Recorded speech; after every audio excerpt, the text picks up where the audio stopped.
Olá pessoas, como vão? Espero que na medida do possível estejam bem. Isto é o Universo Flutter, o audião do Zap sobre Flutter.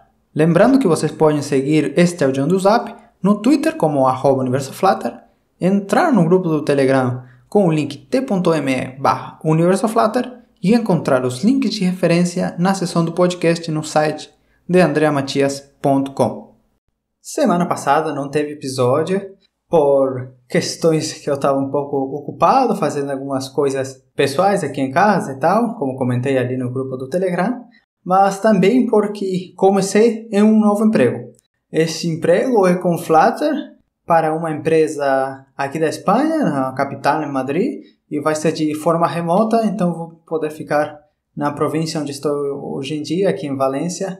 Estou bastante feliz e vai ser um novo desafio para minha carreira profissional e, claro, para aprender muito mais sobre Flutter. Estarei bastante ocupado, claro, porque é 40 horas semanais e tal, mas sempre tentarei fazer o episódio, né, semanalmente. Caso tenha algum inconveniente, é óbvio que avisarei nas diferentes redes e no Telegram. Eu não tenho em mente parar com o podcast, pois é algo que eu gosto muito de fazer. Cada vez me sinto mais motivado porque há pouco tempo atrás já se passou de 2.000 reproduções nos diferentes episódios do podcast e hoje no grupo do Telegram somos quase 70 pessoas lá e eu estou muito feliz com o que eu posso compartilhar neste podcast e com tudo que eu aprendo com ele também. Então, vocês terão com certeza o Universo Flutter por bastante tempo ainda. Bom, já passando as notícias da semana, temos o lançamento recente do iOS 14 e com isso a versão do Xcode, que é o programa, né, a IDE que você utiliza para gerar as aplicações para iPhone e iOS em geral. Esse foi atualizado para a versão 12 também e a partir disto a equipe de Flutter trabalhou para conseguir dar suporte a isso. Então tem um hotfix da versão estável de Flutter, o 1.20.4, vai permitir o desenvolvimento de aplicações para iOS 14, mas não o debug e o hot reload para essas aplicações, né? Para vocês poderem utilizar estas funcionalidades, provavelmente terão que pegar o channel beta, né, do Flutter, conforme se explica no artigo que deixarei no link. Com isso também foi anunciado no grupo de Flutter para comunicados que nas próximas semanas sairá uma versão estável de Flutter nova, que além de corrigir esses problemas com iOS 14, também trará outras funcionalidades, então estaremos atentos para isso. Outras notícias são duas aplicações que estão utilizando Flutter para os seus desenvolvimentos de aplicações, né? Uma eBay Motors, que é uma aplicação para vender carros e veículos em geral da eBay, né? Uma empresa famosa. E eles fizeram um artigo explicando por que decidiram usar Flutter e como foi, né, essa migração do nativo para a parte de Flutter. É muito interessante essa daí, mas também tem outra, uma aplicação maior ainda, quando falamos em quantidade de usuários, que é a Google Pay, a aplicação, né, para pagar da própria Google, né, para usar diferentes tipos de pagamento. E foi anunciado por eles também que a nova aplicação será toda feita com Flutter, né? É muito interessante ver como cada vez mais empresas de grande porte utilizam Flutter, que motiva as diferentes pessoas da comunidade a utilizarem Flutter e continuarem investindo nesta ferramenta. O widget da semana é o Table. Basicamente, como o nome diz, né, sempre estes widgets são muito autoexplicativos com o próprio nome, né? Nada mais é do que um widget que permite criar uma tabela. Seria um pouco uma opção ao grid, né, que existe hoje em dia. Então, criar uma tabela como do Excel, por exemplo, do Sheets do Google. E ele tem várias opções, várias propriedades para você configurar ele e ter mais uma opção para criar a UI da aplicação. O package desta semana é o Shimmer, que nada mais é um package que oferece a opção de criar um efeito Shimmer na sua aplicação. O que é este efeito? Basicamente, é, por exemplo, quando você vê no YouTube quando carrega a primeira vez os vídeos, na verdade, ele não carrega todas as imagens, todas as opções, ele coloca alguns sombreados, digamos assim, né? Simulando um quadrado, né? Onde iria a imagem, umas linhas onde iriam os textos, para simular que está carregando essa parte, né?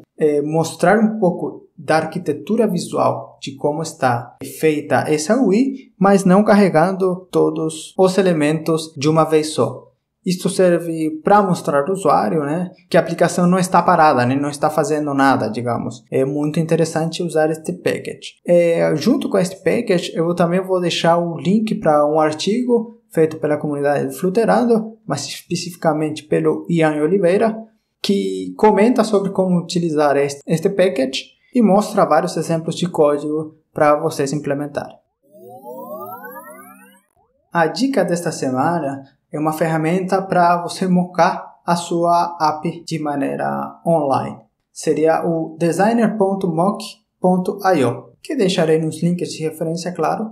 E basicamente você tem este site onde você pode criar a sua app, né? Mocar ela com a estrutura que você quiser e ele vai te gerar o endpoint para você testar ela com a sua aplicação. Isso é bastante útil quando, por exemplo, você está fazendo um projeto e não tem essa parte do back-end, né, quer simular uma app, como seria, ou quando você está trabalhando para uma empresa e esta ainda não tem a app online, mas já tem os requisitos, então você poderia construir de forma rápida a app para testar, né, fazer ela de forma simulada.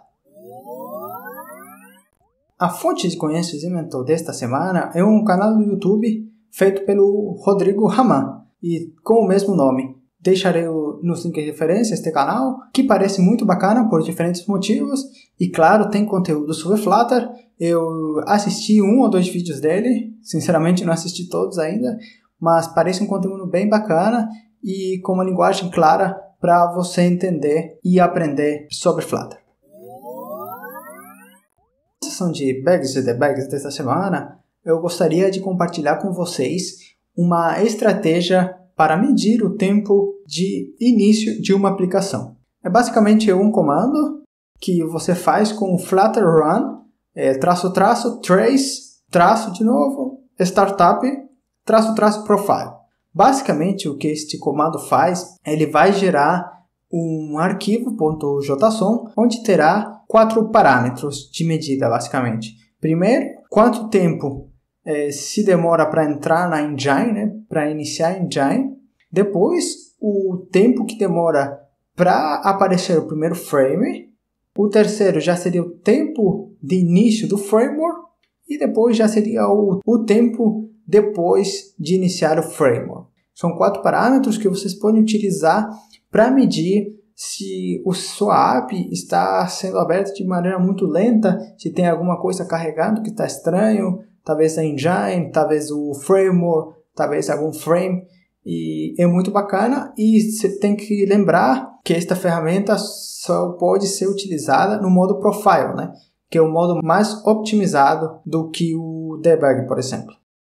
E chegamos ao final. Lembrando que podem contatar enviando um e-mail a universoflutter@gmail.com e no grupo público no Telegram, via o link t.me/universoflutter.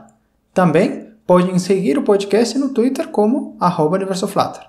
Se vocês gostam deste conteúdo, podem compartilhar este áudio do Zap com outras pessoas e marcar a Universo Flutter se quiserem. Um abraço para todo mundo e hasta la vista!